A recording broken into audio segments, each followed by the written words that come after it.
पाहायला सुरुवात केली 85 आवाज. 85 आवाज मध्ये आपलं स्वागत. हमें यह बताते हुए अत्यंत हर्ष हो रहा है कि हम आपको एक स्वस्थ और फिट जीवन शैली की ओर प्रेरित करें. हमारे जिम में अत्याधुनिक उपकरणों के साथ साथ अनुभवी प्रशिक्षक उपलब्ध हैं जो आपकी फिटनेस यात्रा को सही दिशा में मार्गदर्शन करेंगे. ज्यादा जानकारी के लिए अभी कॉल करें. तुम्ही पाहायला सुरुवात केली 85 आवाज.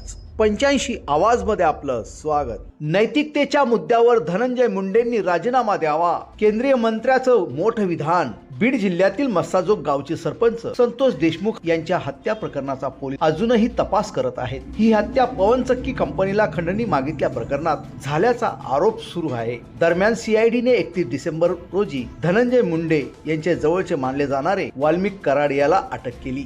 यामुळे आता धनंजय मुंडे यांनी मंत्रिपदाचा राजीनामा द्यावा अशी मागणी सुरू आहे. तर दुसरीकडे आता केंद्रीय मंत्री रामदास आठवले यांनीही मुंडे यांनी नैतिकतेच्या आधारावर मंत्रिपदाचा राजीनामा द्यावा अशी मागणी केली आहे. धनंजय मुंडे यांनी काल भगवानगडावर भेट दिली.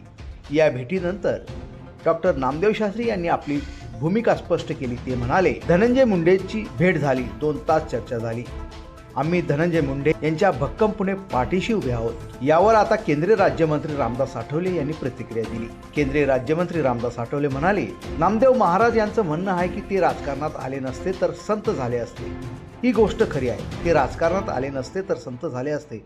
पण वाल्मिक कराड यांचे धनंजय मुंडे यांच्यासोबत घनिष्ठ संबंध होते. पण त्या हत्या प्रकरणासोबत मुंडेंचा डायरेक्ट संबंध असेल असं मला वाटत नाही. परंतु नीतिमत्तेच्या आधारावर एवढे आरोप होत असताना धनंजय मुंडे यांनी स्वतः राजीनामा देणे आवश्यक आहे असे विधान आठवले यांनी केले.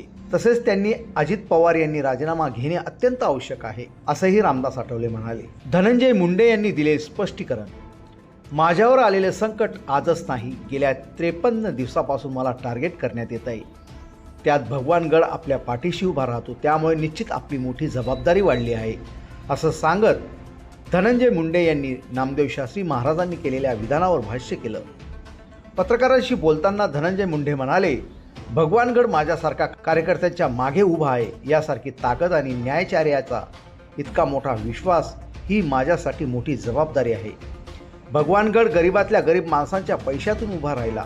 हा भगवानगड माझ्या पाठीशी संकटात उभा आहे. ही माझ्यासाठी शक्ती आहे. या शक्तीचे वर्णन मी शब्दात सांगू शकत नाही. सर्वसामान्य माणसाची सेवा करण्याची फार मोठी जबाबदारी टाकली असं त्यांनी सांगितलं. ब्युरो रिपोर्ट 85 आवाज.